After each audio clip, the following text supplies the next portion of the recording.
allied churches teaching self-empowerment. And the whole idea was to get people into home ownership and build equity and start their lives. My name is Reverend Dennis J. Lewis, and I'm a diocesan priest with the Archdiocese of Milwaukee and have been so since 1975. I started here next door at St. Michael's in 1988. Immediately confronted with a growing population of post-Vietnam Laotians, Hmong and Lao, who were in rental situations, were unfamiliar with banks and loans, and needed to move from rental situations to ownership. I personally went down to the bowels of the Department of City Development, and I saw all these little stanchions and stations, and the guy I was supposed to meet with was out in the field, and I said, that's the guy I want. He had been working with some of the Hmong down Lisbon Avenue and helping them get started with their homes, and so we connected. The man with whom Father Dennis connected was John Worm. Worm would become ACT's first director upon its incorporation in 1992. His decision to move the operation to the Washington Park neighborhood, where many of those seeking refuge resided, ensured the success of the word-of-mouth advertisement that ACT relies upon. More importantly, it ensured Worm was able to meet and recruit members of the neighborhood to become active parts in growing the organization. One of these community members was Blia Cha. Her own story, however, becomes relevant long before her introduction to Worm. During my childhood, Vietnam War was happening there, and I never be able to stay in one place permanent, so we keep moving. After her family decided to move to the United States to seek refuge from this warfare, the transient nature of Cha's life continued. Like thousands of other Hmong who arrived in America at this time, Cha and her family struggled to find a city where all of them could finally enjoy a sense of permanence, security, and community. This quest motivated Cha, her husband, and her child to move from Arkansas to Denver, where they formed connections with 12 other Hmong families. Unfortunately, there was one significant downfall to this Denver community: insufficient health care. Cha recalls stories of mistreatment in the only hospital there to which they had access. They just have a horrible story, okay? And then everybody just scared about that hospital. About 5 months pregnant now, and at those days I gained so much weight that they say, wow, I might not be able to stay the whole term. So we just decided to look somewhere else to go. And this little thing made us move to Milwaukee. Once in Milwaukee, Cha struggled to find adequate and consistent employment. At the same time, when many of the refugees from Vietnam and Laos were arriving in the Midwest, this area was experiencing intense deindustrialization. Cha worked in factories where she was regularly laid off before finding employment at Square D producing electrical equipment for 2 years. The company eventually moved production south.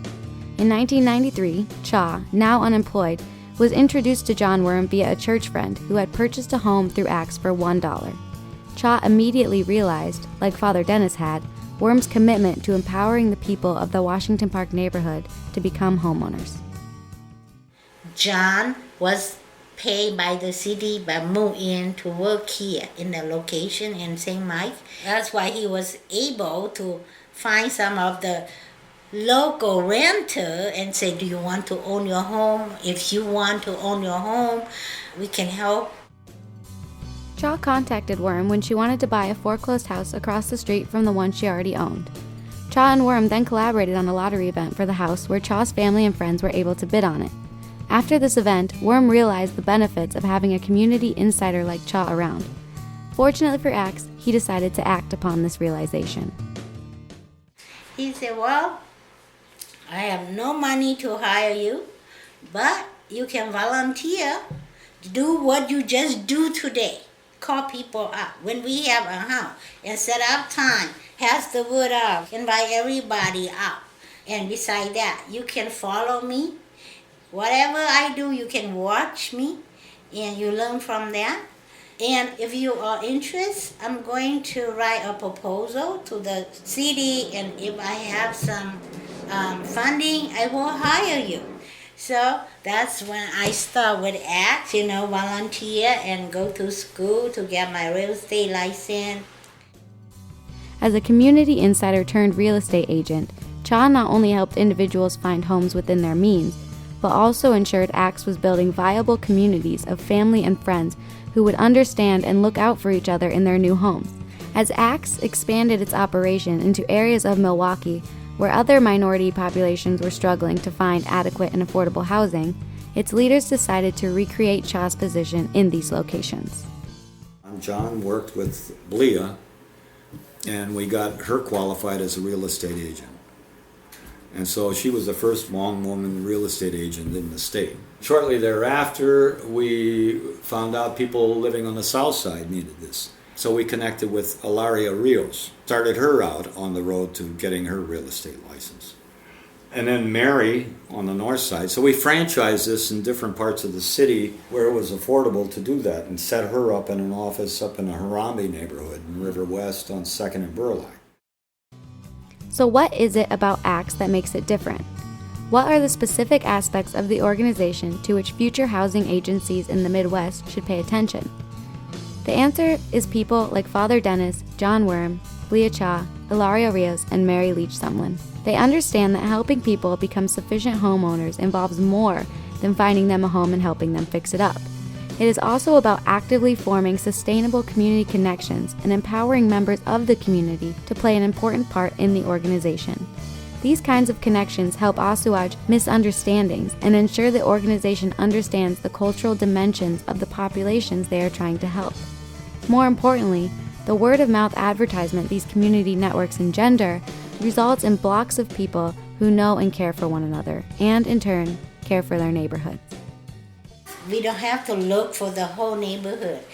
Right now, we are looking from block by block. And then if I put a family here, and I ask that, okay, if you want to feel safe, if you see any house around your block for sale, and if you want your relative and friend move in there with you, you need to call us, and we can try to put a deal together for your family or your friend so that you can help each other out. That is our plan, to educate our buyer to think that way, so that if not the whole city but the whole block, your block, you feel good about your block, then you okay.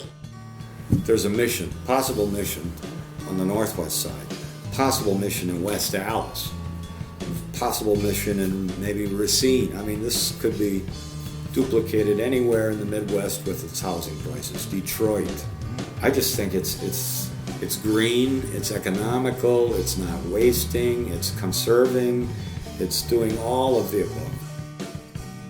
Today, ACTS is still located in the Washington Park neighborhood in which it started.